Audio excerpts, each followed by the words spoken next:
this, and I can just kind of hit a few things. And there's times I've looked at this in the past, and it's just an unbelievable passage. This is one of those passages a lot of times we skip over, but it is rich. Kind of introduced you to the subject of the mighty men, is what this is called. The champions, David's heroes, David's friends.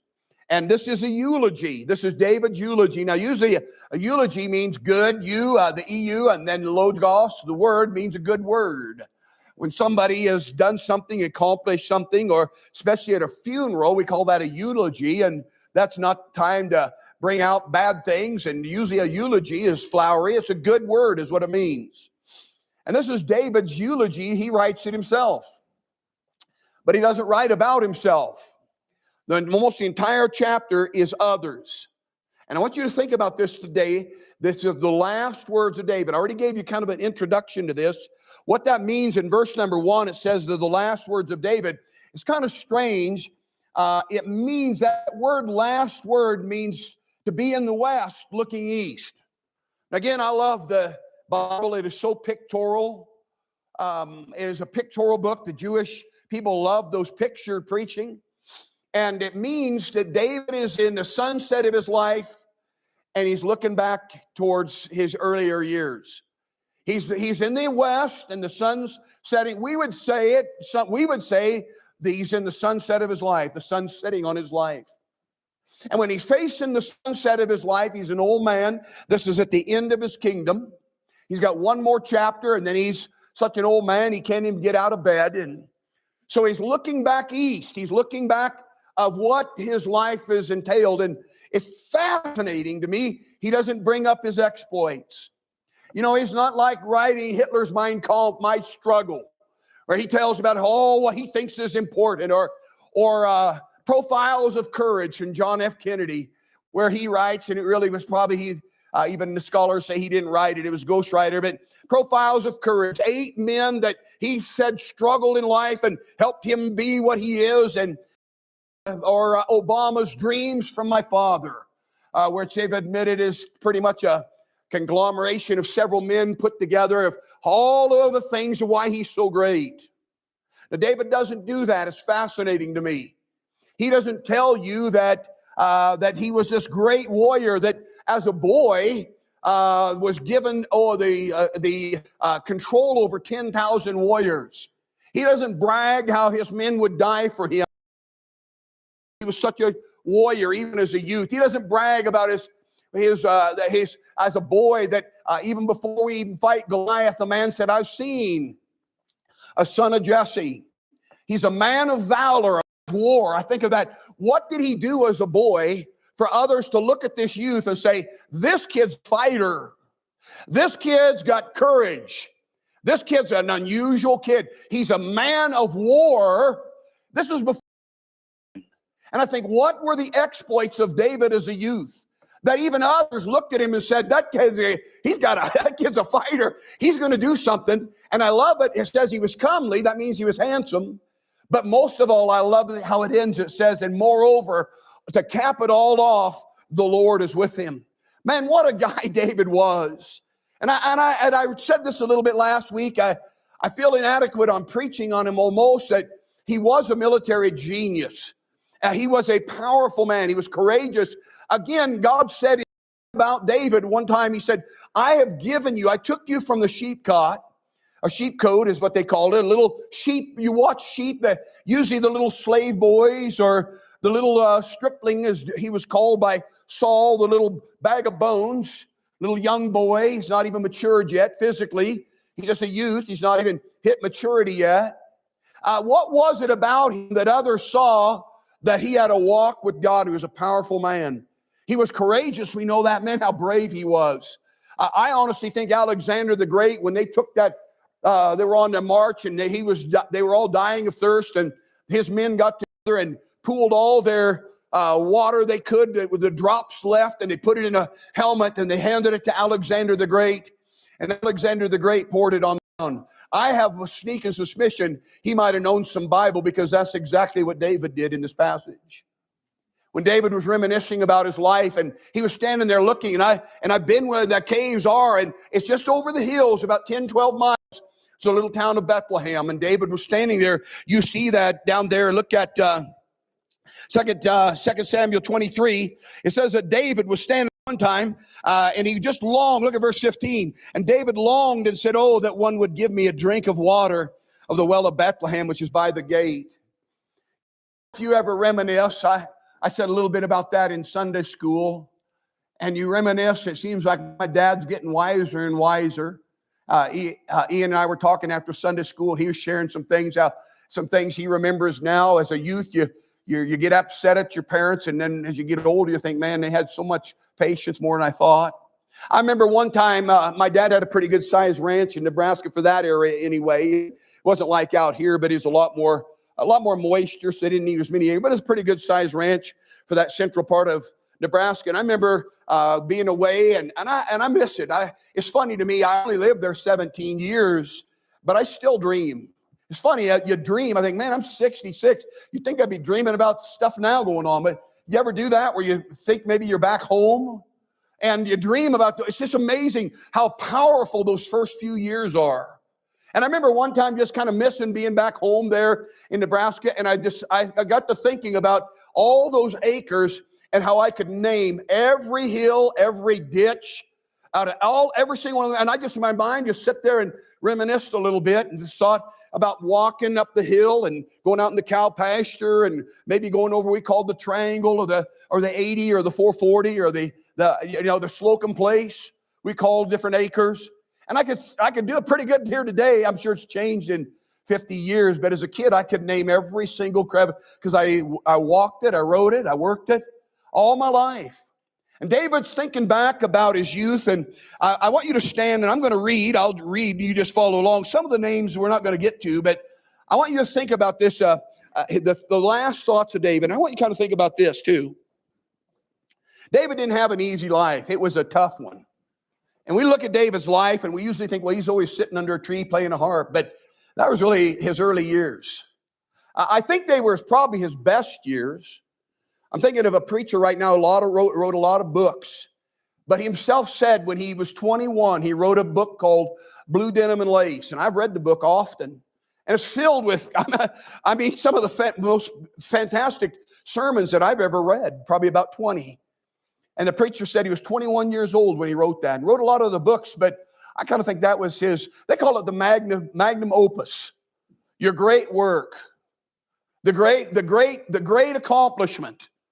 What's going to be your magnum opus? What is going to be what people think about of your life? Is it going to last? I'm talking about more than your funeral. This is David getting ready for his funeral. I try to picture that in my mind. Those people by the thousands gathered, all Israel gathered. David took that empire, and I'm just trying to get to the picture. He built that. He started with nothing. He took 600 ragamuffin riffraff guys. The Bible said everybody that was in debt, everybody that was in distress, everybody that was discontent went to David. I wouldn't want a church like that. Everybody is in debt. Let's take all the people that are getting ready to be in debt and everybody that's discontent and everybody that's mad at everything going on. Let's try to build a church out of that. But somehow David did. Somebody called David a leader of leaders. That's very rare in history. Very few men are leaders. Most men are followers. There's nothing wrong with that. And there's very few men that become leaders. But what's really odd, and David did it, was he was a leader of leaders. He lists 36 different names of men that were great men. These are David's special forces. They're called the mighty men. God calls them the mighty men. And they were more than just good warriors. Some of their exploits God recorded for time and eternity. Many of them we would know. We would know about over at verse 18, Abishai. Maybe you've heard of Benaiah. Verse 24, Asahel and Joab. Maybe you remember verse 39, Uriah the Hittite. That was the darkest time of David's life. But a lot of those names from verse 24 on, and Elhanan and Shema and Elika and Helez and Ira. So who in the world are they? Well, David knew. And these are the men that David brought up in his magnum opus, his great thoughts of life. He said, these were the ones that made me David. And I want to talk today about what made David a mighty man. So you look along there. I'm going to read that first part of the 8 verses. It says in verse number 1, now, these be the last words of David.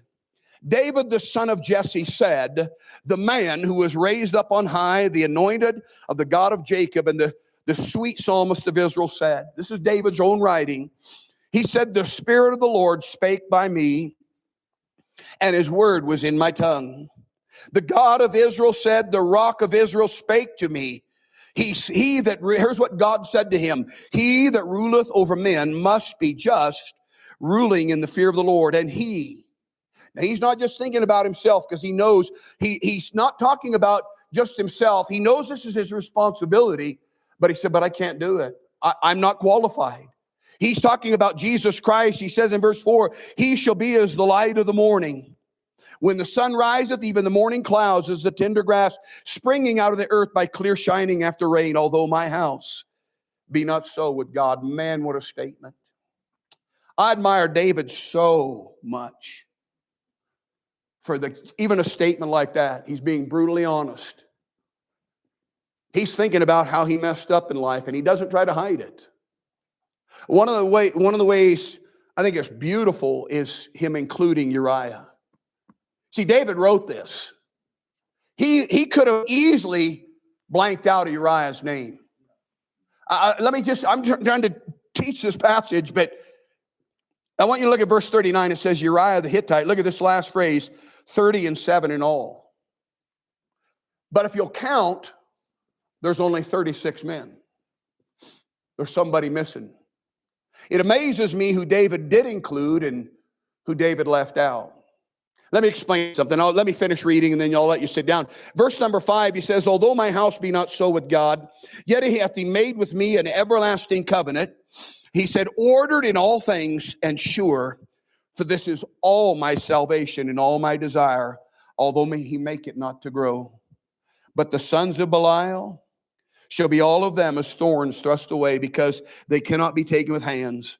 But the man that toucheth that shall touch them must be fenced with iron and the staff of a spear, and they shall be utterly burned with fire in the same place.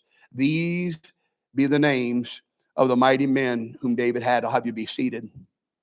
This unbelievable passage, as David begins to list the men that made an impact in his life. He was one of the greatest men. Again, one thing I didn't say last week, David was a military genius. The Jews still study his techniques today. They use them. You know, I told you, they use Gideon's technique, his warfare. They use they've titled some of their military actions. I was telling Abishai about some of the things, the ways the Jews have, one guy they were trying to get, and for years they're trying to get him. And if I remember right, he'd been involved in the kidnapping of the Jews in the Olympics in 1972. And Mark Spitz, some of you remember that. He had got all those medals. He was a Jew, and they kidnapped some Jews, and the Jews never forgot that. And they went after those guys sometimes 10, 15 years later. And they figured out they got a guy, they knew where he was, so sent a guy in that pretended like he was working on the phones. And then they called, and a guy who knew that fellow they wanted listened to the voice, and he said, that's him. And the Jews hit a button, and they put explosives in the receiver of the phone, and it blew his head off. The Jews have always had to fight for pretty much everything. David was known as having a heart after God, and you know why? The Bible said he had a warrior's heart. He was a man of war, and the Bible says God is a man of war.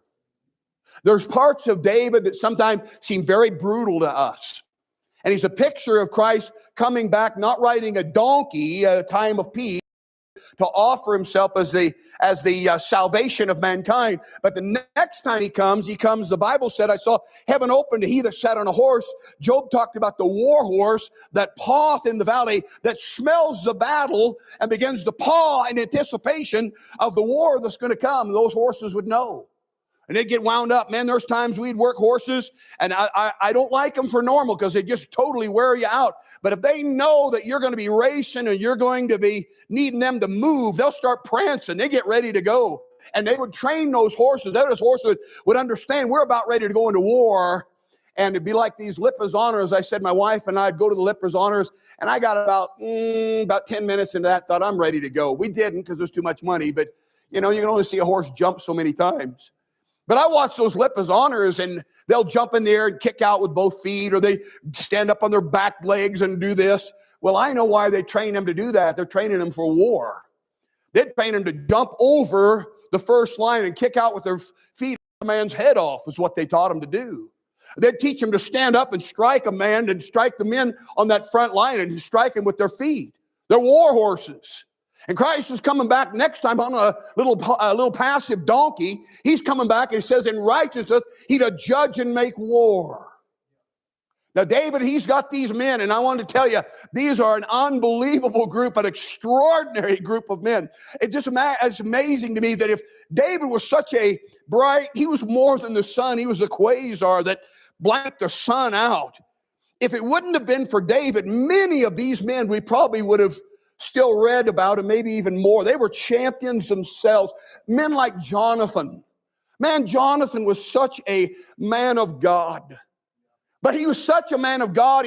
He was a picture of Christ, and he had a rough life. His dad was ungodly. His dad tried to pin him with the spirit of the wall. His dad hated his best friend, and he sacrificed everything for this know-nothing kid named David when he stripped himself of his armor. If you know, even in military, the people that they take in war, they take items. Maybe I remember Brother Guffey showing me different items that I think it was his uncle in World War II had got. I think he had got stabbed. He went into a cellar, and there was some Germans down in there, and they grabbed him and drug him in, and some other men opened the door and shot the Germans, but they'd stabbed him with a bayonet, if I remember that story right. I remember him showing me that bayonet with like a skull on the end, and taking items to remember some of the things in war. And David would do that. He'd keep Goliath's armor or Goliath's sword, or while they'd drag a Goliath's head around. And some of these men like Jonathan turned all that over to David because he was such a great man. He was a military genius. I said he was a mathematical. He was a great organizer. He organized the temple worship. He organized the whole thing. He organized the harpers, the singers. You can read about it. He aligned the priest out. He wasn't a priest. But as a picture of Christ in the tribulation, in the millennium, when he does it with the temple, he probably didn't realize that. But even when, you remember when John the Baptist's dad, Zechariah, went into the temple, and it says he was of the course of Abiah. Now, most people, that doesn't mean nothing to you, but the course means the line. David lined out 24 courses of priests. They're still following it 1,000 years later when Jesus is born. David did that. David was handsome.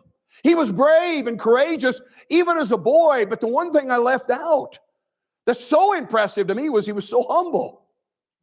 He was all of those things, but he was so humble. You say, how do you know he was humble? Well, when it came to him that, hey, Saul was being sneaky. He wanted to kill David. He said, I won't kill him. I'll let my enemies kill him. He said, Saul wants you to be his son-in-law. Remember that? Well, man, if you're a son-in-law to the king, that's your ticket to ride. No more taxes, money, positions, prestige, power. And he's just a kid. He's a stripling. And they said, Saul wants to talk to you because he wants you to marry his older daughter. You know what David said? Who am I? He said, who am I that I'd be son-in-law to the king? He said, I can't do that. I'm a nobody. I'm not anything. Why would he even think about that? David was so humble. He was such a picture of Christ. Now, he wasn't so great people that he didn't sin. I know that. And I told my wife, I was talking about the message coming in here today, and I wish David wouldn't have made that blunder. He murdered a man. He murdered a baby. He killed men. David had to learn to be a mighty man. And he tells you in these verses, and we're just going to kind of scratch it again, but he says several things that he had to learn. He didn't start out as a mighty man. He had some struggles in his life, some things he had to learn. I want you to look there at verse. I want you to see the first thing that David learned to be a mighty man. Now, what's a mighty man? That's somebody who has, and God called them mighty men. Look, when we call ourselves and brag ourselves about what we've done, that's one thing. But when God calls these men the mighty men of God, when God in his divine list says, these men did more than just love David. It's amazing to me. Some of them weren't even Jews. We get to Uriah, he was a Hittite. It was shocking. If you understand the Hittite history, which I'll get to that when we get to preach on Uriah, it was insane for him to leave the Hittite Empire and go live with a young kid. Out Saddam Hussein out of that hole. He just looked horrible. He looked half animal and half man. Living down in a hole, covered in filth and hadn't hair and beard, everything matted, just looked like almost an animal coming up out of that hole. That was David for a good part of his life.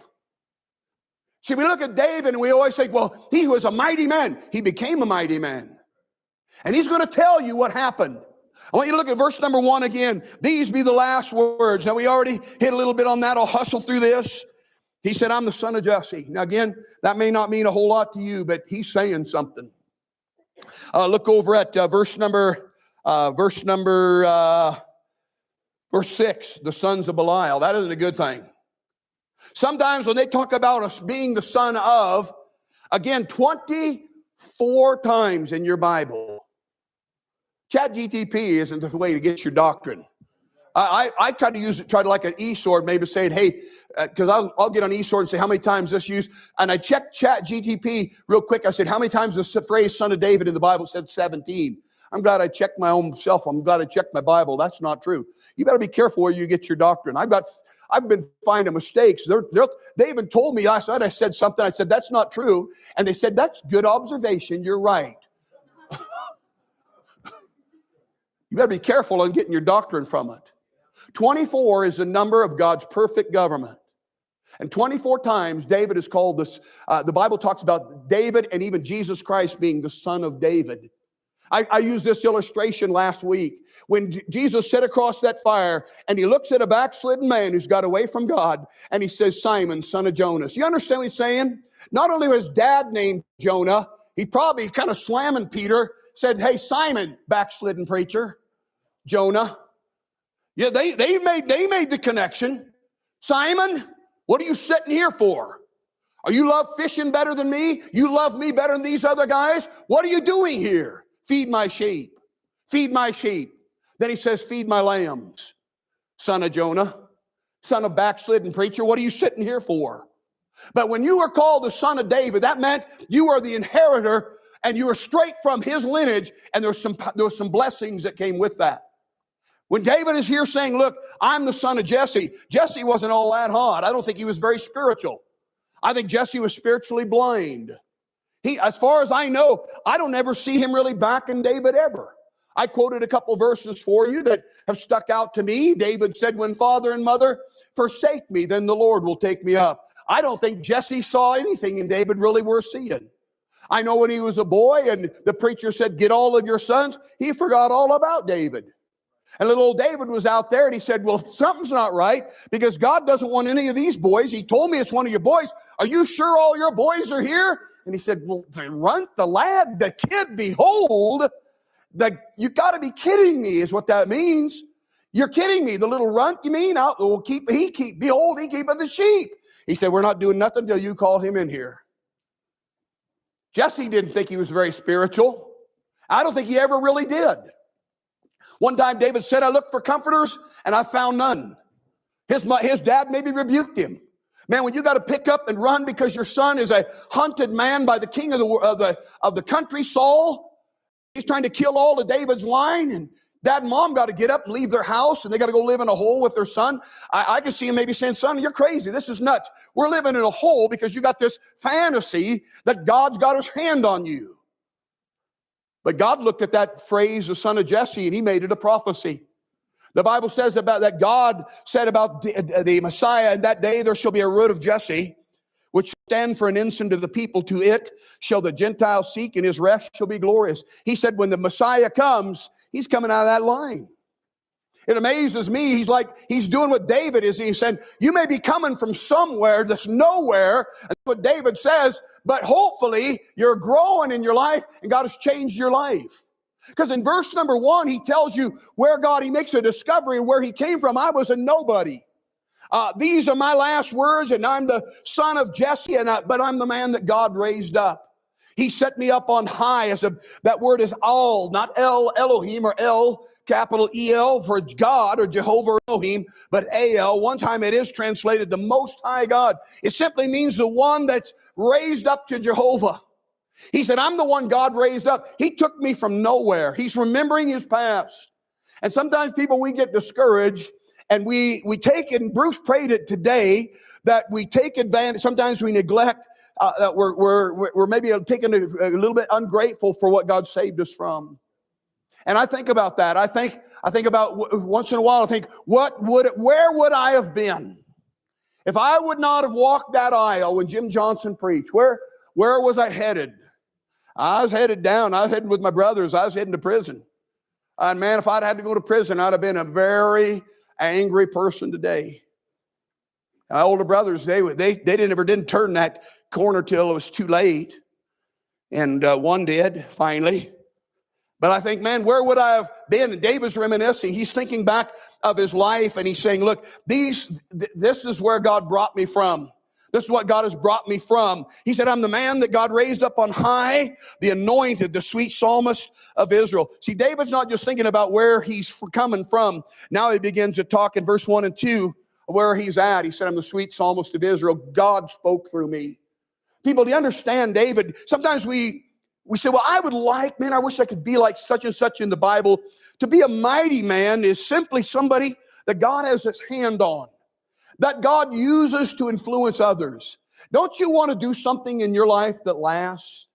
Think about David. He lived 3,000 years ago, and you can hardly go anywhere in the world that they've not heard of David and Goliath. You talk about a legacy. You talk about a life that had an impact. I mean, can you even name your great-grandfather and great-grandmother?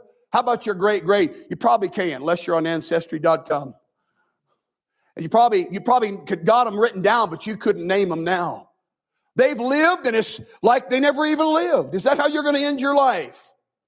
David said, look, I want to do something in life that impacts, and people, his empire was stretched from the Euphrates River to Egypt. No other. He not only ruled the world at that time, but people, he's going to rule the world in the millennium, and that universal reign will be on David's throne.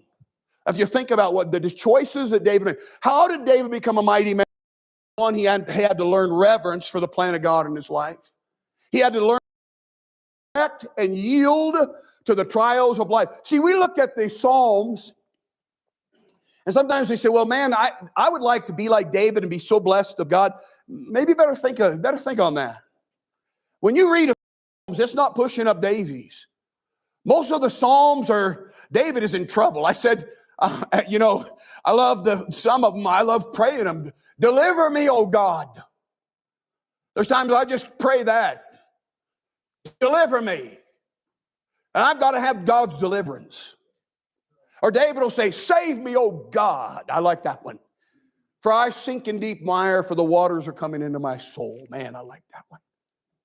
Well, David, see, he said, I'm the sweet psalmist of Israel. Say, boy, those are such beautiful. God used him. But you know how he wrote the Psalms? Through some of the most bleakest, darkest trials a man would ever go through. David, if you read the Psalms, people, most of the time, he's just struggling to just survive it. See, David was human. There's a lot of times David questioned God. There's times he doubted God. Sometimes he'd be upset. I mean, when God blew his plans on the ark, it says he was angry. And he was afraid of God. Why are you doing this in my life? I counted 106 times David talked about enemies. He said, well, I'd like to be used of God. Well, you're going to have to reverence, you're going to have to respect God's plans even when it hurts you. You're going to have to yield and trust him even in the bad things. David didn't just become a mighty man overnight and pick up a sling and kill a giant, become world famous, and God said, I've given you a name among the great men of the world. And I'll say it again, clear over in Sri Lanka in the jungles, when I preached the first time, I thought, do these people ever even know who they're in the backside of India, off the tip of India. It's a poor India. Sri Lanka, and we're in the jungle. And then I started talking about David and Goliath, and those people come unglued. They started praising God and shouting hallelujah when I was preaching. They knew exactly who David was. How do you become a mighty man?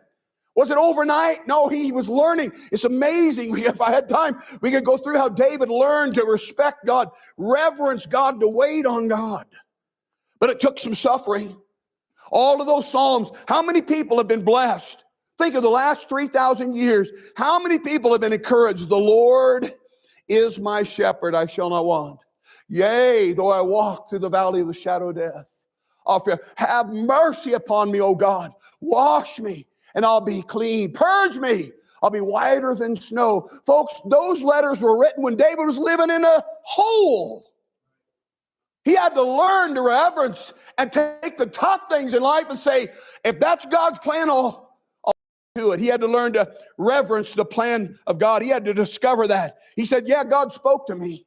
And God used me, but it was a learning process. Number two, I want you to see he had to learn to restrain his own emotions. Look at verse number 2. He said, the Spirit of the Lord spake by me, and his word was in my tongue. Not always. Not always. I love studying David's life. I told you he's spoken of more than anybody else in the Bible. If we just use the term Jesus Christ, he's spoken of even more than Jesus Christ. Now you take all the terms of Christ, the Messiah, and all the rest, Jesus, of course, is number one. But David is spoken of and talked about over 1,000 times in the Bible. Why does God put a like this in here? Does he just put it in here to make us think, well, I could never be that? You know what David says? Neither could I. He said, I was a nobody. But it took God. It took God. I love what he says here. The Spirit of the Lord, he said, was upon me. He said, it took the Spirit of God did this in my life. It took God. What he had to learn was, you don't have the answer for anybody. You know what? You don't have the answer. Say, well, my Bible knowledge. Look, if you don't have a walk with God, and that's what David had. He had a reverence for God, but he had a relationship with God. You see that in verse 3 and 4. He said, the God of Israel, he said, he spake to me.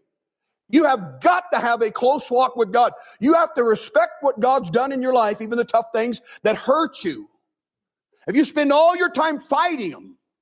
Again, David was the most like God when he's loving the unlovely, when he's kind to the ungodly, when he's waiting patiently, when he's suffering silently. That's when he's like Jesus. Not when he's sitting on the throne. The devil can set you on a throne. You're not like Jesus when your bills are paid. Man, the devil, a lost man, can be grateful when his bills are paid. But it takes a man of God to be sitting where God wants him to be and maybe saying, I don't know how this is going to come out, but God's helped me in the past and I'm going to trust him here in the future. That takes a man of God. That's going to take somebody who has a walk with God. And David had it. David had a relationship with God. Now, he always did those times. He had to learn to control his emotions. It's amazing to me, watch David at the beginning of his ministry, how he learned how to pray and wait on God. He learned to pray when he got the kingdom. He didn't just say, I'm going to Hebron. He said, God, now what do you want me to go to Hebron? Is this the time? I love it. He goes, I help the men of Keilah. But Saul's coming down for me. God, what's going to happen? Should I get out of town? Are the men of Keilah are they going to betray me? God said, yeah, they will. You better book it. He learned to pray. He learned to wait on God. Not when he was younger. If you cross David, it was like crossing a bear robbed of her whelps. Like Nabal, I'm going to kill everything that moves, he says. Any boy out of diapers is the terminology we'd say. He said, gird your sword. We're killing all the males. If they're old enough to be out of diapers, we're killing them. We're cutting their heads off. Thankfully, God curbed him. He didn't always just start out in that way. He learned. He's an old man. Do you not see maturity in these words? He's not boasting. One word. He says nothing about killing his giant. He makes no boast about his military achievements, of the great things, about all the wonderful things that he did. He's telling you what God did. It's amazing to me. You know, some of these men, some of these mighty men, they weren't great because they had they had abilities with swords and spears, but most of it says, and the Lord wrought a great victory. Even those men knew. The only reason they were great is because they believed they had a great God. If you're going to have others, I don't care if it's a dad and you're going to influence your kids or grandkids. If you're going to influence somebody on the job tomorrow, I don't care whether it's a pastor, maybe on the job, maybe a friend, maybe a loved one you want to influence, you're going to have to walk with God.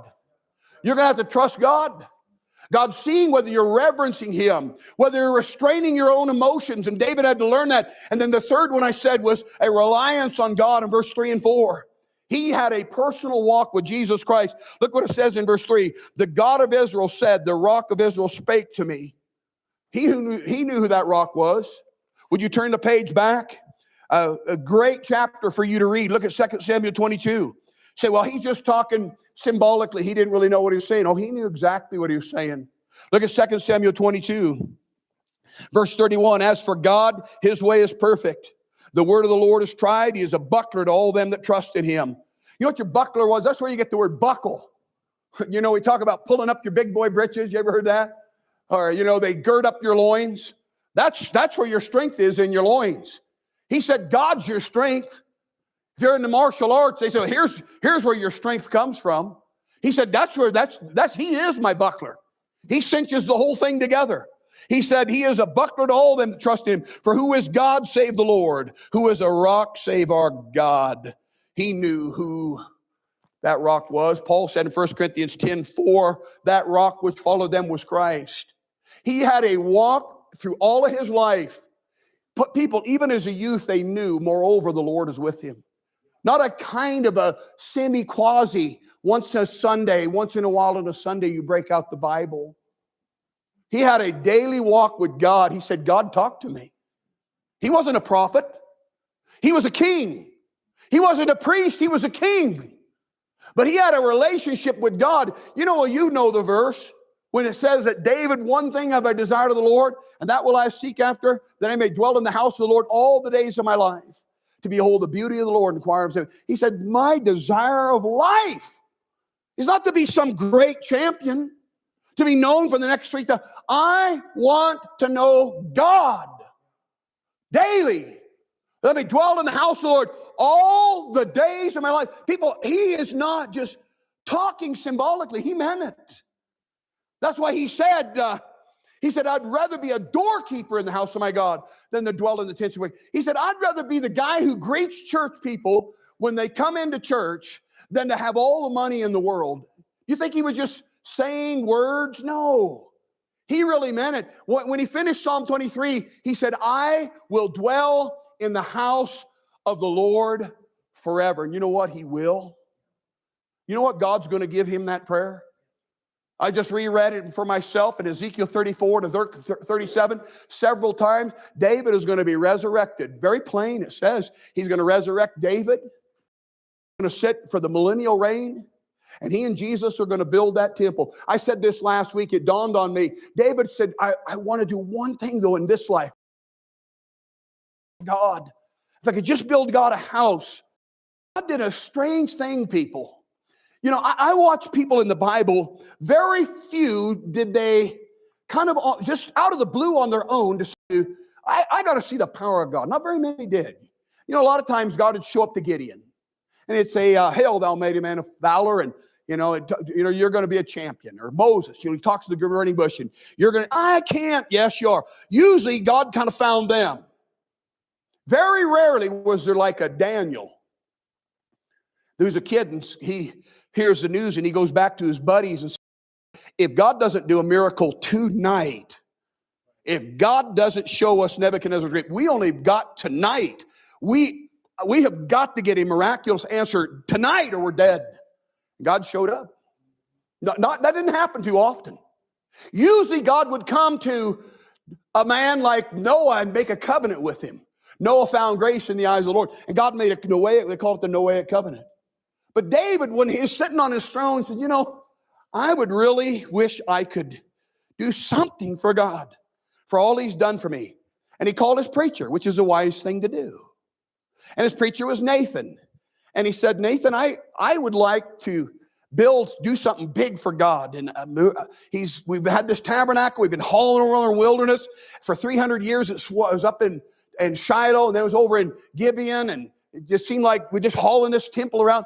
I want to build a permanent house for God. And his preacher didn't pray right off the bat, but here's David. He's walking with God, and his preacher says, do it. It sounds good to me. And then as he's walking out, I think it's funny, God didn't tell Abraham. He told his preacher what he should do. Maybe there's something there to think about. He didn't tell David, that's not my plan. He told his preacher, hey, right back in there and tell him he can't do that. And his preacher went back in and said, David, I got bad news. God said you can. He didn't say, well, who are you? He didn't say, well, now, you have no business. Again, when Nathan rebuked David, that's why I admire David so much. I think Nathan was a young preacher. I love, if you remember, I like preaching David's four shepherds. The shepherd, he was a shepherd. He had 4 shepherds in his life. He had different points in his life. He had 4 preachers. The first was Samuel. He was an old man when David was a boy. But now in the end of his life, David's the old man, and the young preacher is Nathan. And he had to go in there and rebuke David and said, you're a murderer, and you committed adultery. And everybody knows about it, and you think you've hidden it, but everybody knows about it. And when his preacher back had to go in and said, got more bad news. You cannot build a temple. God said, you shed too much blood. So David didn't get mad and kick the floor. He said, well, then the best thing is, that's what he said, then I'll do the next best thing. Have you ever done something to mess things up? That's what David basically is doing here as a mighty man. I'm just racing on time. He messed up things, but he didn't despair. He didn't give up. He said, well, then what's the use? I had plans. I wanted to be in the ministry. Maybe I wanted a children's camp, and I didn't want that divorce, and I wish my children would serve the Lord. You ever look back at your life and reminisce and think I blew it? Let me just end kind of with this. Look down, I love this, down here at verse number 5, and I'm not finished this part of the sermon yet, but we'll be done for this day. He says about the Messiah in verse 3 and 4, yeah, he'll be like a light in the morning when he comes and the sun rises. Tender grass. I'm trying to think what the word is. Petra is something raw, something like that. What it is you ever notice after a nice rain that there's just a great smell? Scientists, they've got a name for it. It's real. It's real. You can smell what you're smelling is that the raindrops hitting and releasing chemicals. Some of the plants, they release oils. And the human nose can pick that up. They said it can bring you joy. It can bring maybe memories, kind of gives you peace. Bible talks about the scent of water. And he said, when the Messiah comes, it's just going to be like a rain on a dusty piece of dirt, and life's going to come from that. He's talking about Jesus. But I want you to look down at the next verse, and this is one of the reasons I admire David. House be not so. Man, what a statement. You think David ever thought about his life, where he'd come from? Sure, you're reading it. But you ever think he thought about his boys and had regrets? That's what he's saying. He said, but I blew it.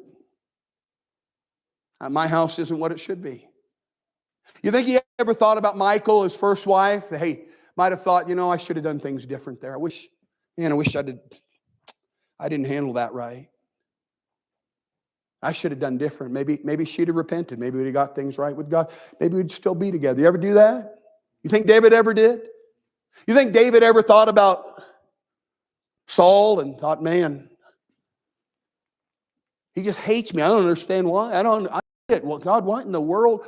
He hates me. I mean, even when he was getting ready to kill the priest Ahimelech, he said, you gave him food and the sword, and you inquired of the Lord. I just read that last night again. That was Doeg the dog, I call him. Doeg the Edomite. He was such a liar. He stood there and watched David get a food and a sword. That's all he saw. But when he told Saul, he said he gave him food, he gave him a sword, and he went to God for him, undercutting you. He inquired of the Lord, had to throw God in on it. And Saul showed up with guns ablazing, going to kill him, and he did. And he said, why did you give him food and that sword? Inquired. He said, did I inquire of the Lord for him? He asked him. I don't think he did. He denied it, said, I didn't undercut you. Yeah, I gave him food and a sword, but I didn't even know what was going on. He told me he was on a mission for you. And Saul said, I'm going to kill you because you inquired of the Lord. And he told one of his servants, fall on the priest, and they wouldn't do it. So old Doeg the dog, Edomite, who we'd call a Palestinian today, fell on those priests and killed 85 priests. Can you imagine stabbing 85 priests today? They talk about one guy getting shot. How about a guy who murders 85 men of God, and then he kills every living animal, every dog, every cow, every sheep, every cat. They killed every living thing in that city.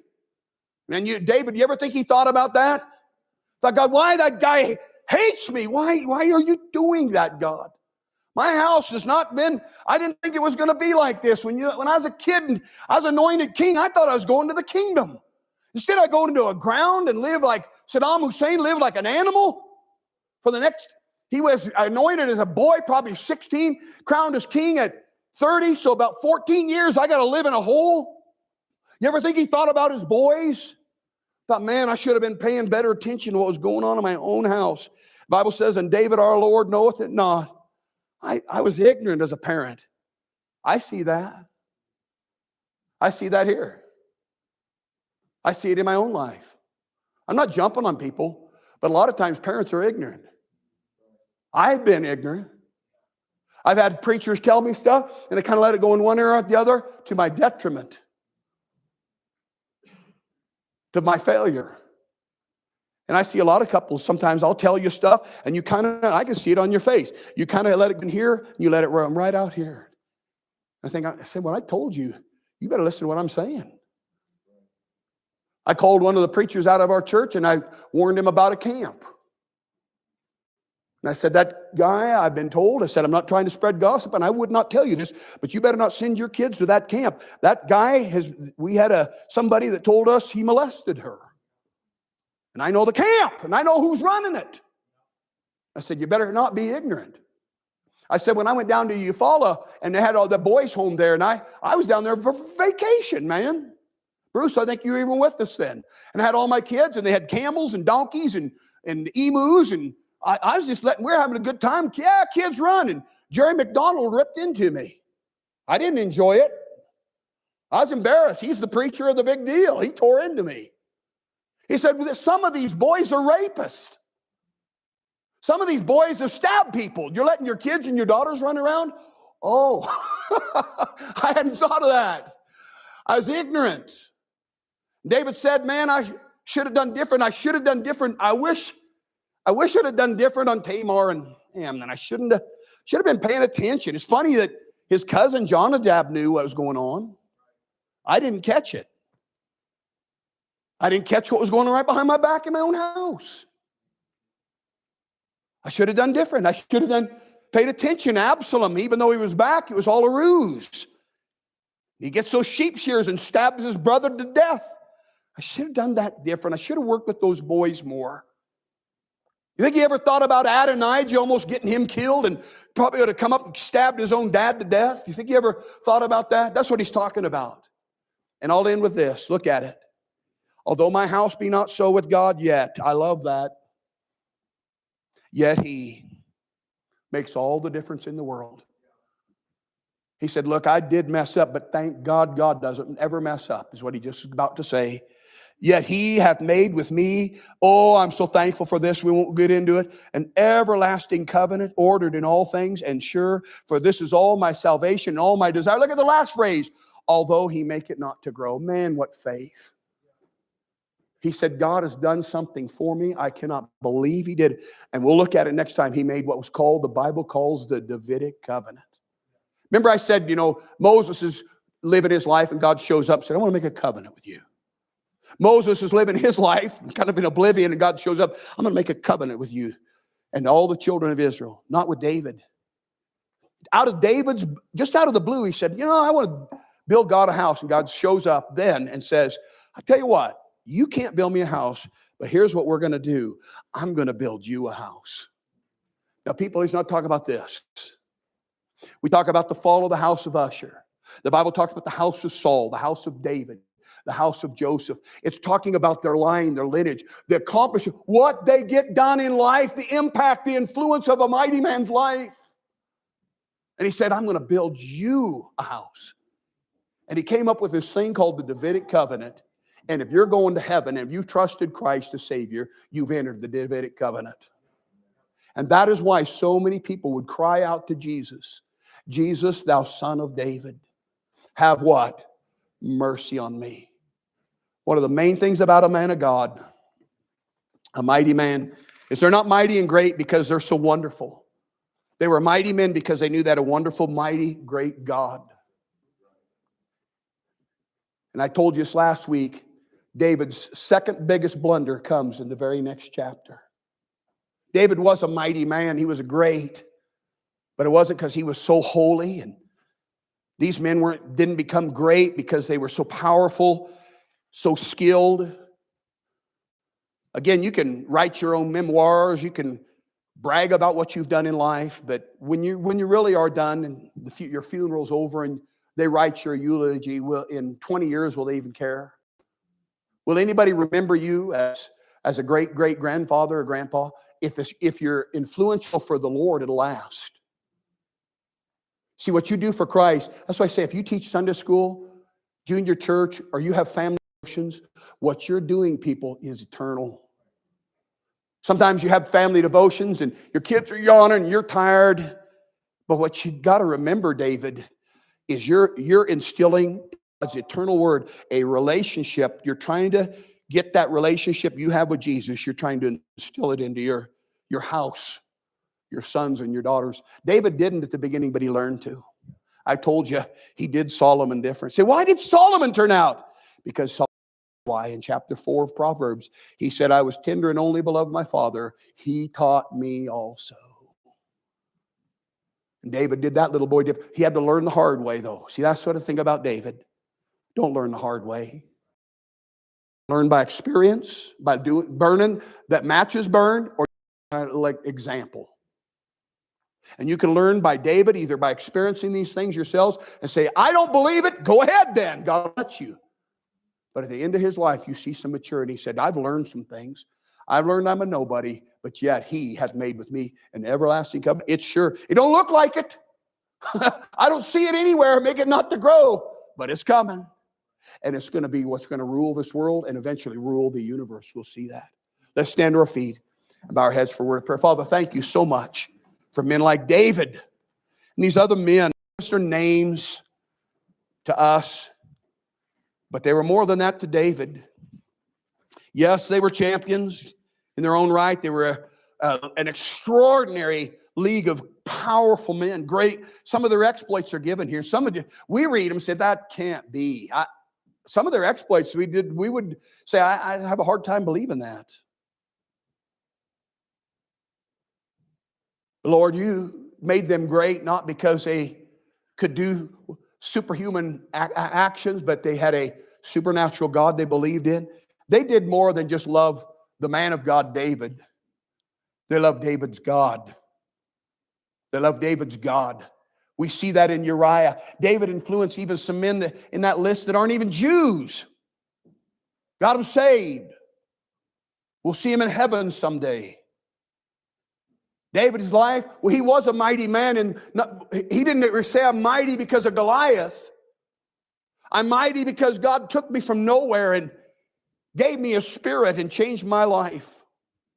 And then he gave me and surrounded me with some others that wanted to grow with me. And I do thank God. I was thinking, Lord, I just say out loud of different people's faces here, and I could just start naming people where they're sitting. And I get that letter from Craig today and saying they're going to pray through the pew today because they know where people are supposed to usually be sitting today. And I can do the same. I can see right now in my mind who's sitting where. And Lord, I'm so glad, thankful for our church and men and women that pray for one another, encourage one another. No, we're not what it should be. My house is not always so. We fail you and we fail one another and we fail ourselves sometimes. But David said, that's not my hope. He is all my salvation. My salvation is not me not failing you. My salvation is you'll never let me down. It's an everlasting covenant. It's eternal. I'm glad salvation's eternal, that it's everlasting life. I'm glad your Spirit is on us and in us, and He sealed us to the day of redemption, not till I mess up, but till I get that glorified body and quit grieving the Holy Spirit of God. So Lord, I pray you'd help us in this life to face the things, the trials, the tribulations. David had actual enemies that tried to kill him. He had to run for his life often. He had people lie about him, attack him, want him dead. Dead, dead, dead. His wife, Michal, wanted him dead. She started out loving him. She despised him.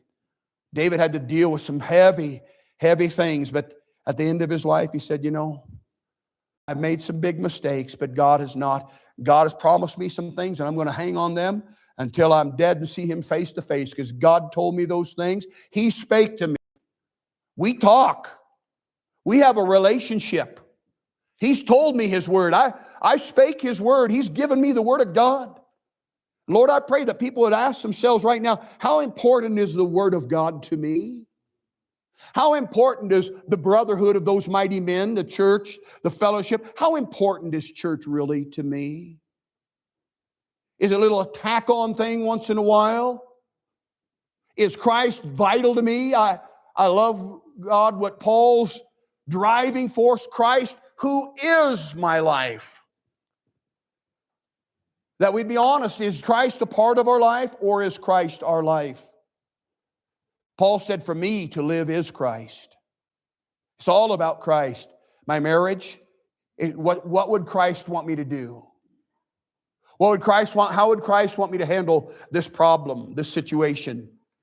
Where would I spend my time? How should I spend my life, my dreams, my drives, my plans? What do I do with my fears and my worries, my bitterness, my desire to do right, but sometimes my weaknesses, my wickedness, Lord? What do I do? David knew, yet he makes all the difference.